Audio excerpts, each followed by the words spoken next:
muy agradecida de estar acá. Hoy vamos a hablar sobre el documento electrónico. Vamos a hablar sobre las diferencias, porque a veces creemos que tenemos documento electrónico cuando en realidad no es así. Entonces vamos a conocer un poco lo que es el documento electrónico, cuáles son los lineamientos, las normas nacionales y todo al respecto. Bueno, para esto me gustaría introducirles un poco el contexto del documento electrónico. Entonces, realicé una pequeña encuesta entre el 1 y el 31 de julio de este año a personas que ejercían puestos de secretariado en el sector público. Esta encuesta se realizó aproximadamente a 60 personas, 60 instituciones de la CIAP, que es la Comisión Interinstitucional de Jefes y Encargados de Archivos Públicos.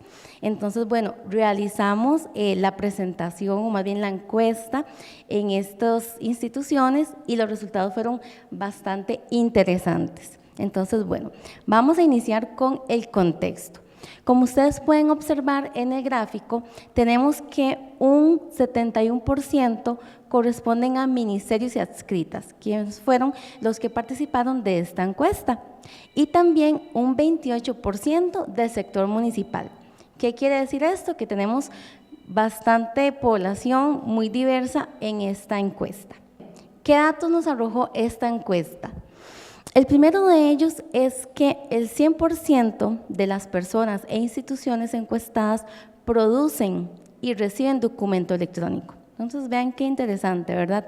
Porque ya es un hecho, estamos con un documento electrónico, entonces el 100% de los encuestados definitivamente sí reciben y sí producen estos documentos.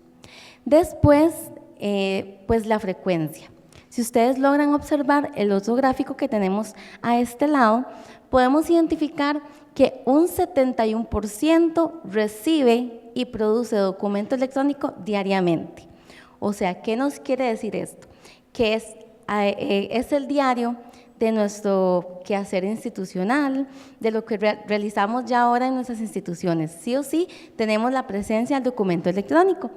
Tenemos un 14% que nos indica que más o menos, ¿verdad?, más de 2 o 3 veces por semana, o sea, es un porcentaje muy alto, y otro 14%, por ahí aproximadamente, que nos indica que por lo menos una vez a la semana. Entonces, ¿qué nos dice esto? En el contexto que tenemos actualmente de las instituciones públicas, nos dice que efectivamente estamos trabajando con documento electrónico, nos dice que efectivamente las personas que producen y reciben los documentos electrónicos deben conocer sobre el tema y estar debidamente capacitados para poder, a través del documento electrónico, realizar los trámites que necesitamos hacer. Entonces, bueno, ya teniendo un poco de contexto, más que todo en la parte pública, ¿verdad? ¿Qué es documento electrónico? Porque también a veces nos quedamos pensando, bueno, ¿qué es el documento electrónico? Estoy trabajando con documento electrónico, sé exactamente identificar un documento electrónico legal, porque también no es solo tener el documento en el medio electrónico por una computadora, un celular, una tablet, sino saber si ese documento realmente cumple con las características. Bueno, aquí lo vamos a comprender un poco mejor y primero vamos a partir sobre qué es un documento.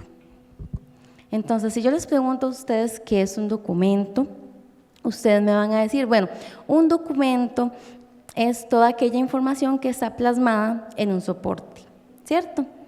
Toda la información que está plasmada en un soporte, cualquiera sea su soporte, porque ahora vamos a hablar que tenemos diferentes clases de documentos. ¿Por qué? Porque a raíz de las tecnologías tenemos diferentes clases de soporte.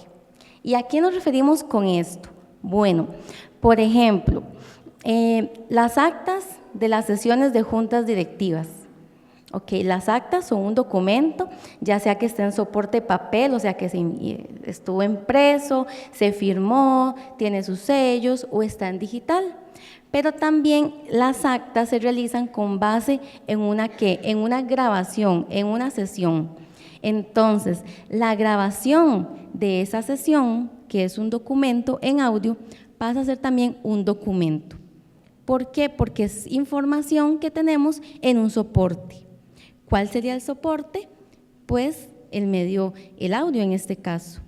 O por ejemplo, cuando tenemos, bueno, ahora que nos estaban hablando de protocolo, de actividades, cuando tenemos actividades muy importantes, protocolarias, etcétera, y se hacen, por ejemplo, grabaciones con audio y video, esa grabación de audio y video también es un documento. ¿Por qué? Porque nos da un testimonio, nos está diciendo, perfecto, sucedió esta actividad y pues efectivamente tiene información que nos va a funcionar a futuro o que es producto de nuestras actividades y funciones. Entonces, vamos a hablar de documento como toda aquella información que está plasmada sobre un soporte. Pero aquí vamos a hacer la diferencia entre un documento cualquiera y un documento administrativo o un documento con carácter testimonial. ¿Cuál es la diferencia? Bueno, por ejemplo, si yo tuviese acá una hoja de asistencia con el nombre de todos ustedes, esa hoja de asistencia se ejecutó o se produjo a raíz de esta actividad que estamos realizando, ¿cierto? Entonces tiene un fin, es producto de las actividades de la UNED, en este caso, este foro que estamos realizando. Pero si yo digo, bueno, quiero pasar una lista de asistencia, pero no tiene ningún contexto, es una lista nada más para conocer quiénes asistieron, pero no está identificada o no es a raíz de ninguna actividad, esa lista de asistencia es un documento cualquiera, no me va a servir de testimonio porque ni siquiera sé para qué la estoy realizando. Esa es la diferencia con los documentos y los documentos de testimonio o administrativos. Además, también los documentos deben cumplir con 3 características que ustedes las pueden observar en la presentación y son muy importantes. ¿Cuáles son esas características? Integridad. ¿Qué significa integridad? Que ese documento esté completo, íntegro, que no haya sido dañado, que no haya sido manipulado. Que, por ejemplo, si yo tengo una lista de asistencia donde habemos 100 personas de la actividad e indicamos última línea, después de que la persona se inscriba después de la última línea, ya eso no nos va a dar integridad porque hay una manipulación. Otro de los caracteres súper importantes que debemos tener en cuenta para el documento es la autenticidad. ¿Qué significa esto? Es un documento que cumple con las características de autenticidad. Es un documento que tiene firmas, tiene sellos, tiene logos, tiene tipología. ¿Les suena, verdad? ¿Les suena por ahí? Tiene tipología, tiene formato. Es un documento que, por ejemplo, presenta los colores o los tonos de la institución, porque no es lo mismo, por ejemplo, decir, bueno, voy a hacer una lista de asistencia para la actividad que realizamos en la UNED y pongamos un logo que ni siquiera corresponde a la institución. Ya con solo eso no vamos a saber si ese documento es auténtico, ¿cierto? ¿Por qué? Porque tal vez el logo no es el que actualmente utiliza la UNED. Entonces son 2 características muy importantes: la integridad, que significa no haberse manipulado; la autenticidad, que significa tener todas las propiedades del documento, ya sea tipología documental, logotipos, colores, etcétera. Y una tercera característica muy importante es la confiabilidad. O sea, ¿qué significa esto? Confiar de que ese documento efectivamente es un documento administrativo. ¿Y qué nos da la confiabilidad? La persona que autoriza o autentifica ese documento. Por ejemplo, en un acta de consejo directivo, la confiabilidad me la da que la firma. Las personas que firman, por ejemplo, presidente y secretario, que son las personas que firman las actas de consejos directivos, son las personas que están indicando que sí, que la información que plasmamos en esas actas, producto de las grabaciones, es auténtica, es íntegra y es confiable. Entonces son 3 características que debemos tomar en cuenta para conocer y entender el documento como tal, pero no solo el documento, sino un documento administrativo.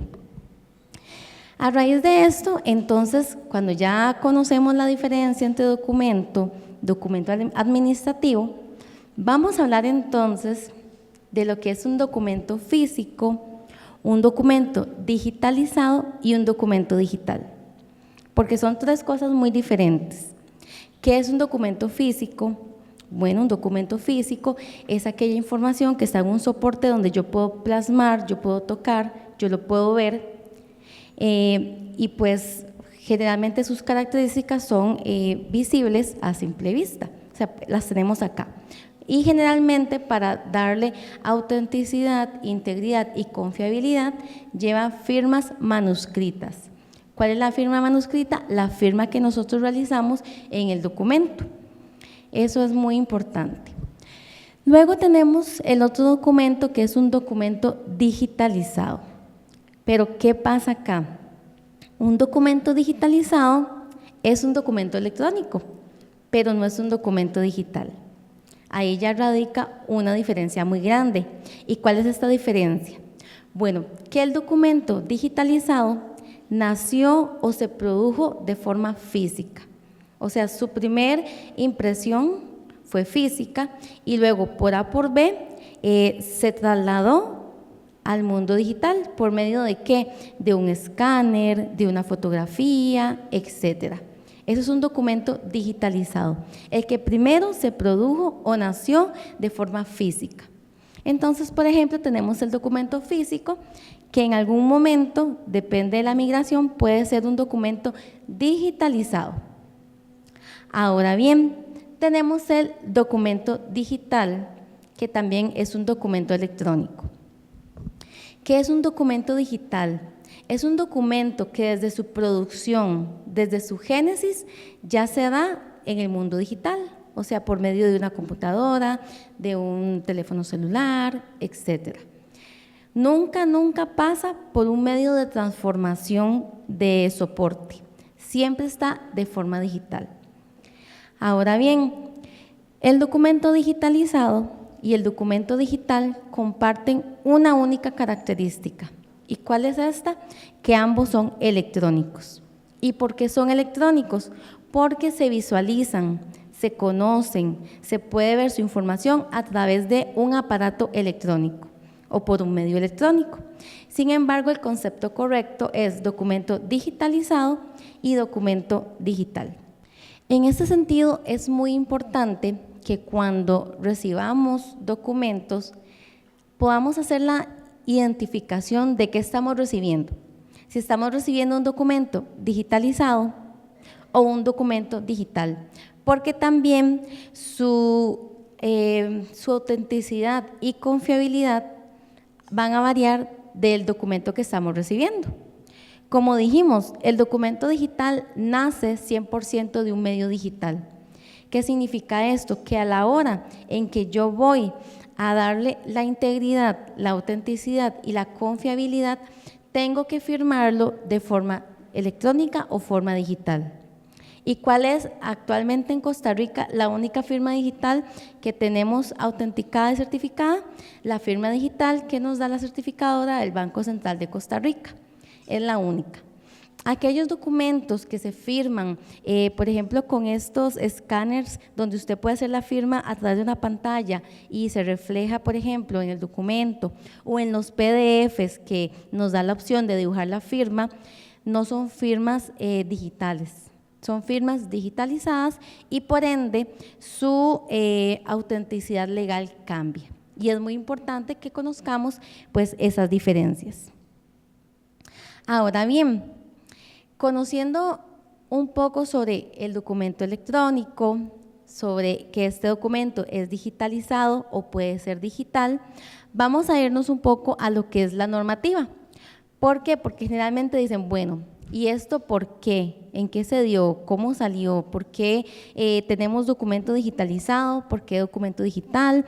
¿Por qué es tan importante conocer las diferencias? Etcétera. Porque bueno, como les decía anteriormente, en primer lugar, dentro del contexto ya se está recibiendo y produciendo documento electrónico. Entonces, tenemos también que darle al ciudadano pues una correcta atención, porque también es muy importante que una vez que recibamos el documento electrónico tenemos que hacer la gestión sí o sí. O sea, no podemos decirle al ciudadano, es que verás que no sé cómo recibir un documento electrónico, entonces mejor venga con un documento físico y le hacemos el trámite. ¿Por qué? Porque nos puede caer ahí un recurso de amparo.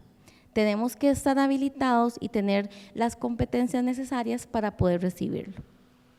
Y aquí les dejo pues una presentación súper básica de lo que es la normativa nacional e institucional. ¿Por qué? Porque hay normativas a nivel nacional que nos respaldan y nos dicen qué debemos hacer y cómo debemos actuar ante la presencia del documento digital. La primera de ellas es la Ley de Firma Digital 8454. Y me gustaría hacerles una pregunta, a ver si alguien por ahí desea levantar la mano o responder. ¿Quién sabe cuántos años tiene de creada la Ley de Firma Digital? Fue creada desde el 2005. ¿Qué significa? Que bueno, el próximo año ya vamos a tener 20 años de tener la firma digital. Y vean qué interesante, actualmente, según las últimas estadísticas, únicamente el 20% de la población nacional cuenta con firma digital. De aquí, ¿quiénes tienen firma digital, por ejemplo? Ok.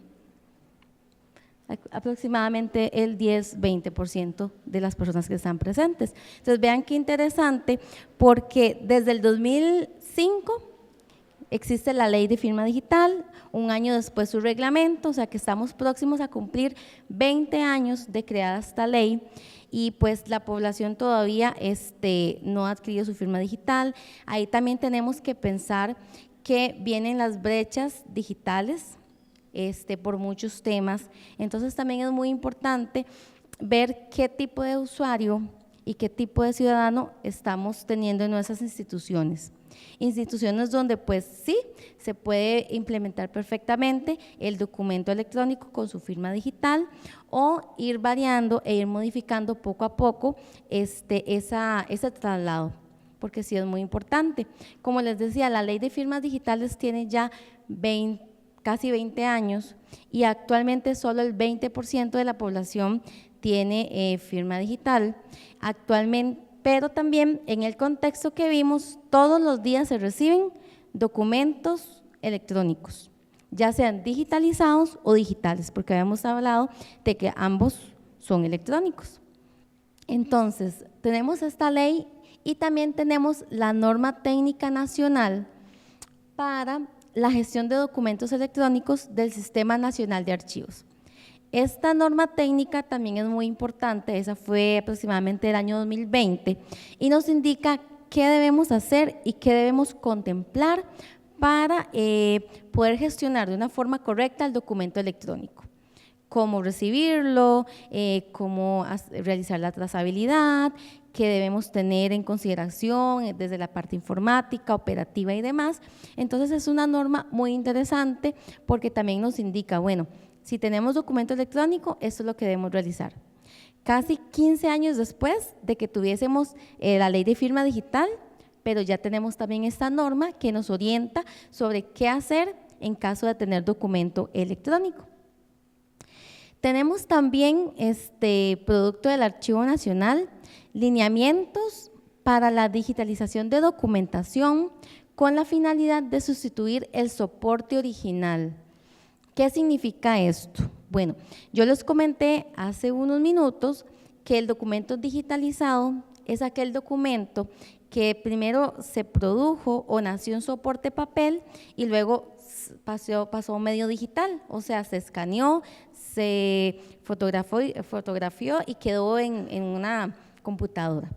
Pero resulta que estos documentos, el original es el soporte de papel, porque ahí están las firmas, ahí están los sellos, los timbres, etcétera.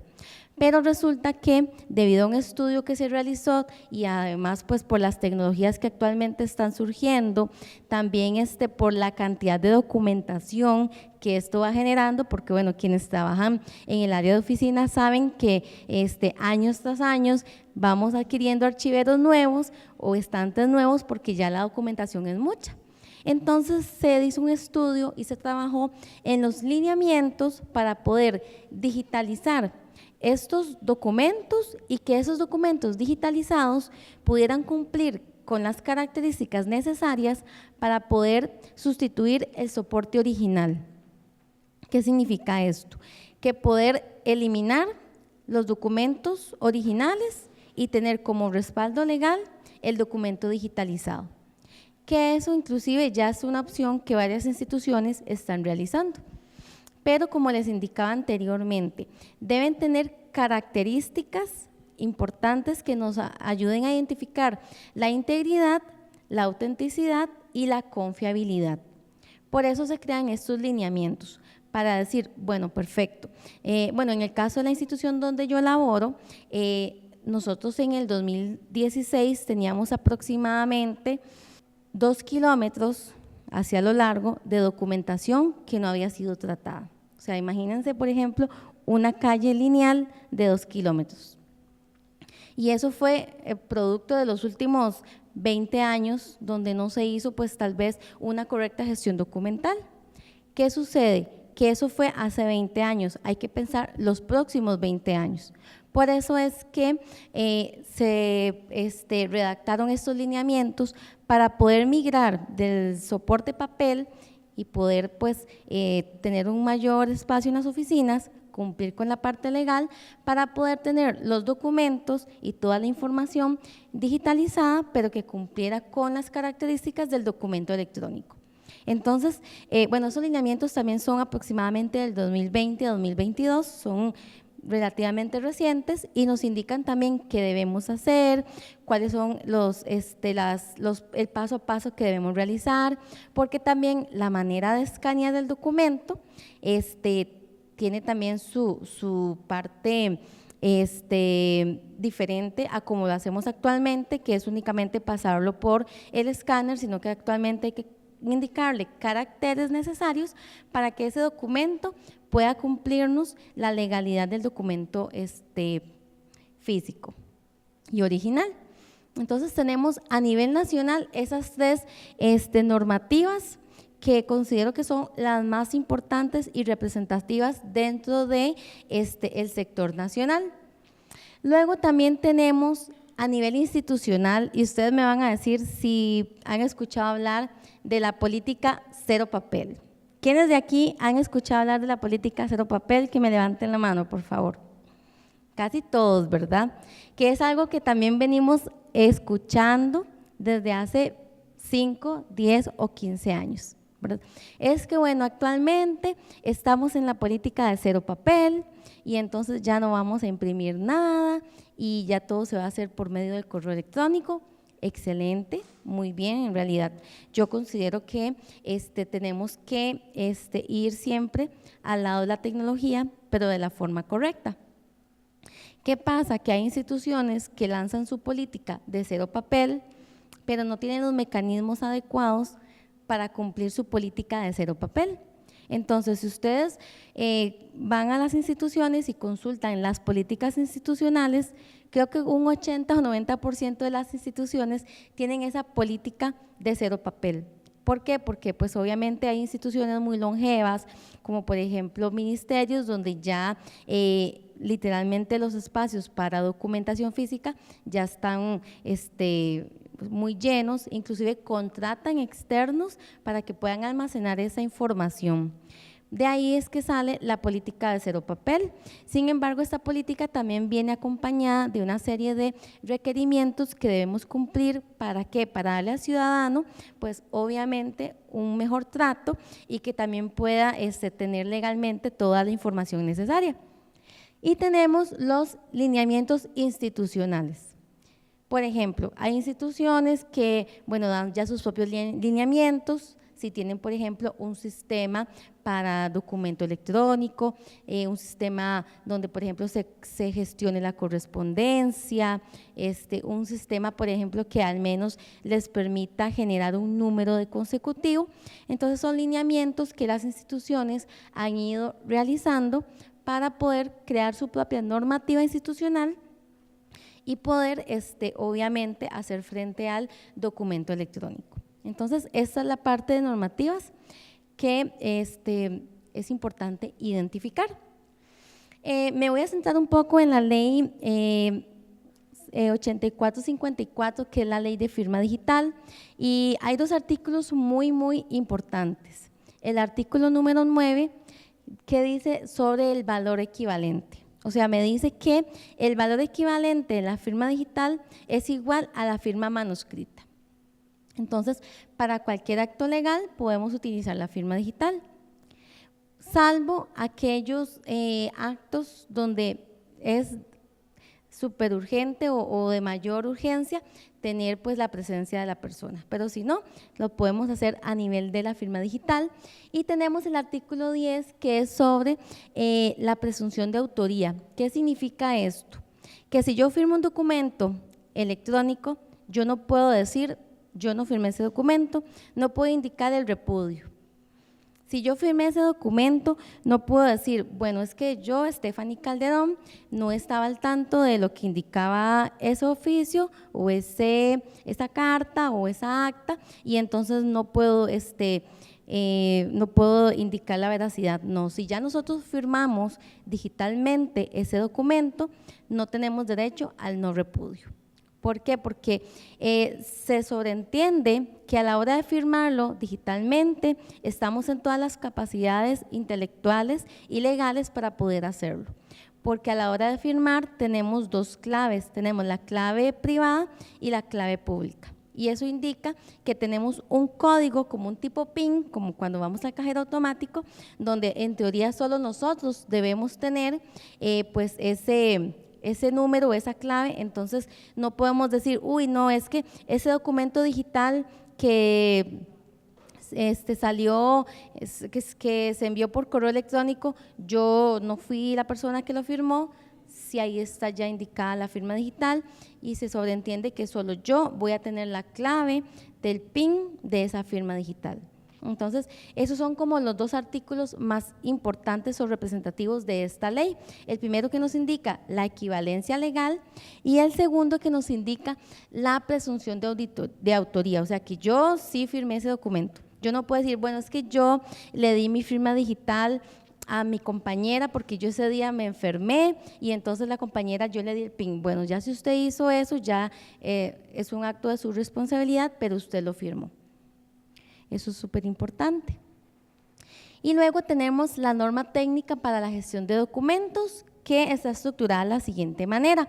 Primero nos habla de identificación. ¿Qué significa esto? Cuando tenemos documento electrónico en una institución, ya sea que lo produjamos o también ya sea que lo recibamos, vamos a tener que saber identificar ese documento.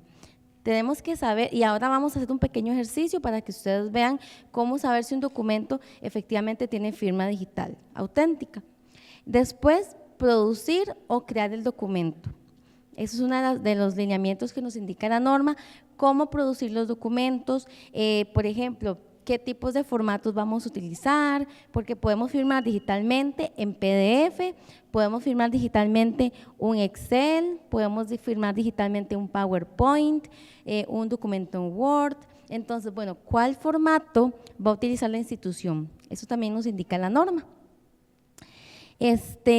Organización del documento electrónico. Bueno, una vez que yo reciba el documento electrónico o yo cree un documento electrónico, ¿dónde lo voy a almacenar? ¿Dónde lo voy a ubicar? Bueno, voy a trabajar con un sistema que me lo vaya ubicando, o lo que hacemos pues el 70% de las instituciones públicas, que es crear carpetas en la nube para poder ir ubicando los documentos. El acceso y seguridad es muy importante y de hecho nos habla la norma técnica también, ¿verdad? Bueno, ¿quién va a tener acceso a en el caso del sistema, a ese sistema? En el caso de la nube, ¿quién va a tener el acceso a la nube? ¿Quién va a tener acceso a esa carpeta digital? Porque eso se va a determinar la seguridad y el acceso que va a tener ese documento, ¿verdad? Por ejemplo, es igual que el documento físico. Yo aquí tengo un documento físico y no es que lo dejo ahí y pues todo el mundo va a tener acceso, sino que tengo que resguardarlo. Va a ser exactamente en el mundo digital.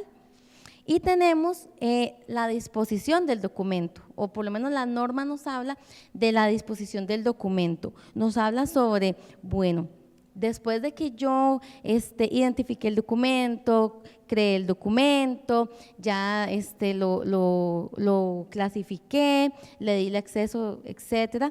Bueno, ¿qué voy a hacer con ese documento? Lo voy a almacenar en la nube, lo voy a almacenar en un repositorio digital, lo voy a almacenar en mi carpeta de mis documentos, que pasa mucho, ¿verdad? Que tenemos en mis documentos, lo voy a almacenar en la pantalla, en el inicio de la computadora. Bueno, ¿dónde voy a almacenar ese documento? O lo voy a dejar en el correo electrónico porque para ahí es más fácil para mí ubicarlo.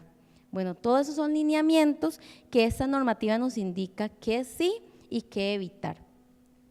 Con la disposición también hablamos de la conservación del documento. Bueno, generalmente a nivel de documentación pública, los documentos son considerados un activo del Estado porque son información y como todo activo del Estado, tienen que ser aprobados para su eliminación.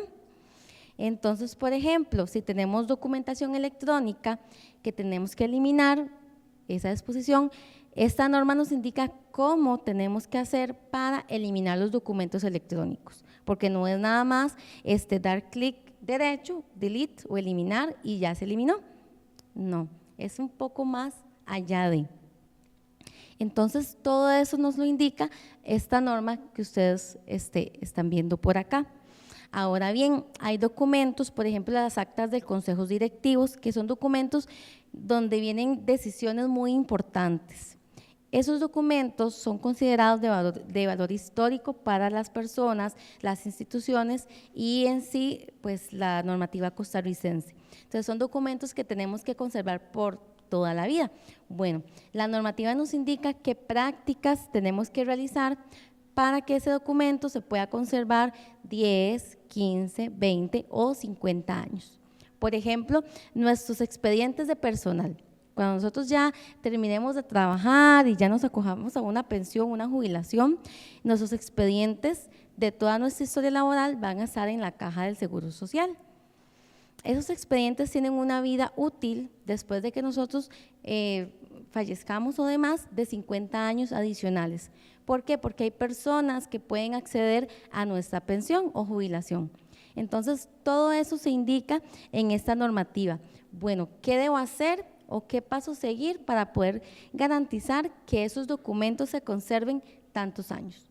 O bien documentos que tal vez su importancia o relevancia no es tan alta y pues que efectivamente ya en 1 o 2 años podemos desecharlos.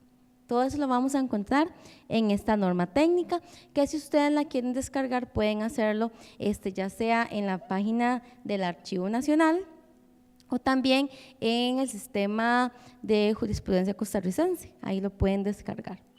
Ahora bien, para el documento electrónico en los archivos de gestión, porque todo lo que les hablé anteriormente es contexto, es muy general, pero ya que tenemos que hacer en los archivos de gestión cuando estamos trabajando, gestionando documento electrónico.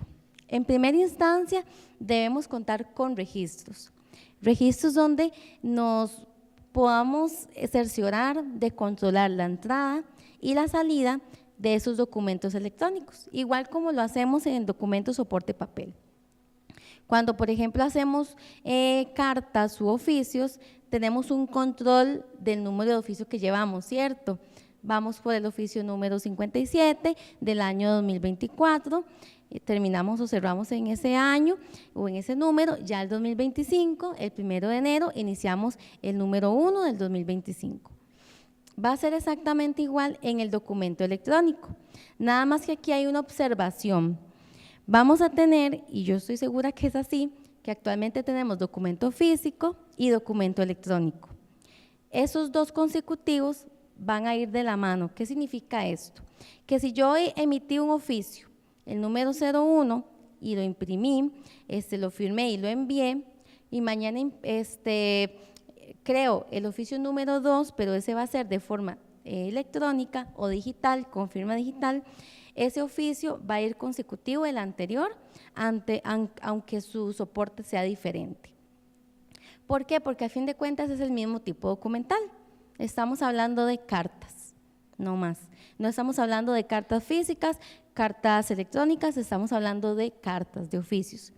Entonces debemos llevar los mismos registros de formato físico al formato digital y también los registros de entrada. Bueno, ¿qué estamos recibiendo de documento electrónico? Y llevar esos registros que son sumamente importantes. También cuando trabajamos o gestionamos documento electrónico debemos considerar a nivel de organización, bueno, muy bonito hablar de documento electrónico, pero ¿dónde lo vamos a organizar? ¿Dónde lo vamos a almacenar? Ya la institución cuenta con un sistema para almacenar sus documentos, ¿sí o no? Si contamos con ese sistema, estamos todos los funcionarios preparados o capacitados para utilizarlo, eso es muy importante. Si no tenemos un sistema, bueno, tenemos una nube, cuenta la institución con una nube o un repositorio donde podamos almacenar ese documento electrónico, sí o no. Si lo contempla, perfecto. ¿Cuáles son los lineamientos que tenemos que hacer? Eso es muy importante. Y si no, bueno, si no tenemos un sistema y si no tenemos una nube, ¿dónde lo vamos a almacenar? Vamos a tener carpetas en nuestras computadoras, por lo menos organizadas por departamentos, unidades, donde vayamos almacenando ese documento, que ya sería como pues la base para poder optar por un sistema, ¿verdad? Que podamos organizarnos por carpetas digitales donde tengamos ahí la información. ¿Qué es lo que sí debemos evitar? Bueno, debemos evitar almacenar los documentos en el correo electrónico. ¿Por qué? Porque el correo electrónico primero pues tiene una capacidad limitada, a veces se hacen eliminaciones masivas de correos electrónicos, podemos cambiar de correo electrónico, entonces es muy importante que descarguemos los documentos electrónicos que nos ingresan por correo y los almacenemos al menos en una carpeta digital en nuestros computadores. Yo creo que eso es como el nivel 1 de almacenamiento y organización del documento electrónico. Ya ahí podemos hablar después pues de repositorios, de sistemas, pero sí es muy importante tener en cuenta esta parte de acá. Y bueno, con respecto al documento electrónico de las instituciones, no solo es saber dónde lo vamos a almacenar, sino cómo se lo vamos a hacer llegar al ciudadano, al cliente. Porque a fin de cuentas esa es la meta, ¿verdad? Recibir para poder también enviarle al cliente el documento. Entonces también tienen que haber lineamientos o disposiciones que nos indiquen, bueno, vamos a trabajar con el documento electrónico, recibiendo documento electrónico, pero respondiendo de forma tradicional, que es una opción.